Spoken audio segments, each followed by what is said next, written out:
First, the budget. I'm joined by Miatta Fahnbulleh, who's Chief Executive of the New Economics Foundation and a former Labour advisor, and by Karen Ward, a JP Morgan strategist, a former special advisor to Philip Hammond. Miatta, how about you? What numbers are you looking for in terms of your assessment of the budget and its overall impact? So it's definitely, we know the government is going to be spending on capital. That's given. I think the big question is about day-to-day spending. And my view is that actually day-to-day spending has been far too tight as the government has tried to balance current spending.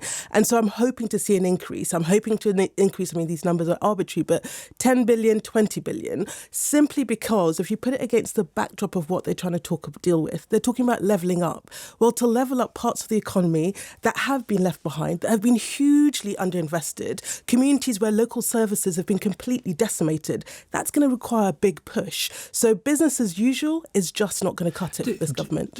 Because in the run-up to the budget, the government talked a lot about infrastructure and in its manifesto last year. Do you think that will get put to one side because of the immediate calls for money because of the coronavirus?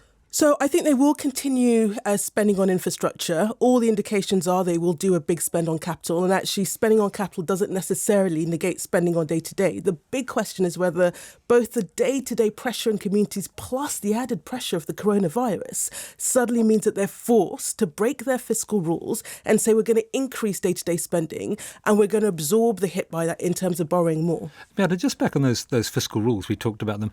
Do they matter anymore? Because governments, successive administrations seem to play fast and loose with them. They really interpret them as they will. In an era of ultra low interest rates, do governments need any fiscal rules? Why do they matter? Well, so we've had fiscal rules for the last, forever, and governments will always fudge them. And actually, if you think about the rules that have been imposed over the last 10 years, when we were trying to balance the book, and every year we never quite reached it. Back and back, yeah. So they matter insofar as they create a framework. But my point is that the framework needs to be reflective of the economy.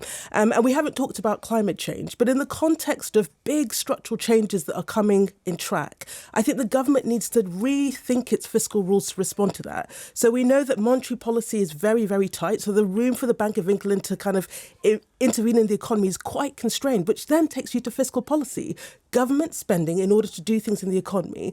And if Corona does bite and does mean a contraction to the economy, the government is going to have to create a fiscal stimulus. So if they're going to have to do that, and we've got the threat of climate change, for example, they should be thinking about fiscal rules that says, let's invest, but let's invest for the long term in order to aid the green transition.